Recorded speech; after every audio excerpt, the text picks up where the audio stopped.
జై శ్రీరామ్. అందరికీ నమస్కారం. వెల్కమ్ టు న్యూస్ అఖండ. నేను మీ కస్తూరి శ్రీధర్. మిత్రులారా, మీకందరూ కూడా మన దేశ రక్షణ రంగానికి సంబంధించినటువంటి ఒక వాల్యుబుల్ న్యూస్ని అయితే తీసుకొని వచ్చిన. మన దేశ రక్షణ రంగంలోనే అతి పెద్ద డీల్కు రంగం అయితే సిద్ధమవుతుంది.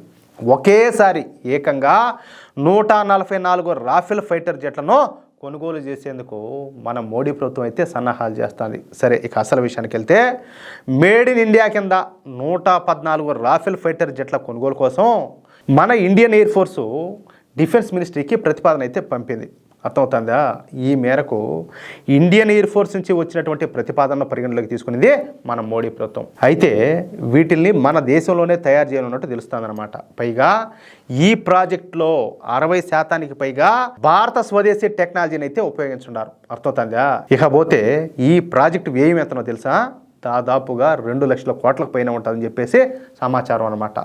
ఇటీవల కాలంలో పొరుగు దేశాలతో, అంటే మన పక్కనే ఉన్నాయి మన శత్రు దేశాలైనటువంటి పాకిస్తాను, అదేవిధంగా చైనా, ఈ మధ్య కొత్తగా తయారైనటువంటి బంగ్లాదేశ్, వీటితో ఉద్రిక్తతలు నెలకొన్న వేళ భారత భారీగా అదేవిధంగా సైనిక సంపత్తిని అయితే పెంచుకుంటుంది. ఇకపోతే ఆయుధాలు, రక్షణ రంగ ఉత్పత్తులకు సంబంధించి విదేశాల నుంచి దిగుమతులు చేసుకోవడమే కాకుండా దేశీయంగా, అర్థమవుతుందా, స్వదేశీయంగా కూడా అత్యాధికమైనటువంటి ఆయుధాలు, అదేవిధంగా యుద్ధ సామాగ్రిని సిద్ధం చేసుకుంటుంది. ఇకపోతే ఇటీవల కాలంలో ఆపరేషన్ సింధూర్ సమయంలో మన భారత ఆయుధాల ముందు పాక్ గజ వణికిపోవడం ప్రపంచ దేశాలన్నీ కూడా చూసినాయి. అట్టే పిచ్చి కట్టి దుమ్ము ఎగిరిపోయింది. అట్టే ఏదే వాళ్ళ ఎయిర్ బేస్లు అయితే కావచ్చు, లేకపోతే సైనిక స్థావరాలు కావచ్చు, లేదా ఈ తీవ్రవాద స్థావరాలు కావచ్చు, లేకపోతే వాళ్ళ అకామిడేషన్ సెంటర్లు కావచ్చు, అదేవిధంగా వాళ్ళ మందుగుండు డిపోలు కావచ్చు, ప్రతి ఒక్కటి కూడా దుమ్ము చేశారట. మాలు కూడా కాదు, పిచ్చ ర్యాగ్ కొట్టేశారు.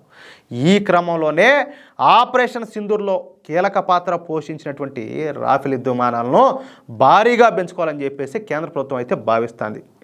ఫ్రెంచ్ కంపెనీ అయినటువంటి డసాల్ట్ ఏవియేషన్, అలాగే మన భారతీయ కంపెనీలు కలిసి వీటిని అయితే తయారు చేయనున్నాయి. ఇంకో పక్క ఈ డసాల్ట్ సంస్థ మన హైదరాబాద్లో మెయింటెనెన్స్ ఫెసిలిటీ ఏర్పాటుకైతే ప్లాన్ చేస్తూ ఉన్నట్టు తెలుస్తుంది. అది ఆ విషయమా?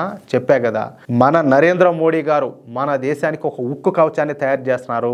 అది ఎంతటి బలమైన దేశమైనా, అది చైనా కావచ్చు, అమెరికా కావచ్చు, ఇంకోరు కావచ్చు, మనల్ని ఏమీ పీక లేకుండా మన దేశాన్ని సైనిక పరంగాను, రక్షణ పరంగాను అంత స్ట్రాంగ్గా తయారు చేస్తున్నారు. అది విషయం. అయితే మిత్రులారా, ఈ న్యూస్ కనుక మీకు నచ్చినట్లయితే ఖచ్చితంగా ఈ న్యూస్ను నలుగురికి షేర్ చేయండి. అలాగే ప్రతి ఒక్కరు కూడా ఈ వీడియోకు సంబంధించి మీ యొక్క అమూల్యమైనటువంటి అభిప్రాయాలను కామెంట్ రూపంలో తెలియజేయండి. ఇంకో విషయం ఏంటంటే, ఇంతవరకు మీరు కనుక మన ఛానల్ను సబ్స్క్రైబ్ చేసుకున్నట్లయితే ప్రతి ఒక్కరు కూడా మన ఛానల్ను సబ్స్క్రైబ్ చేసుకోండి, సపోర్ట్ చేయండి ప్లీజ్.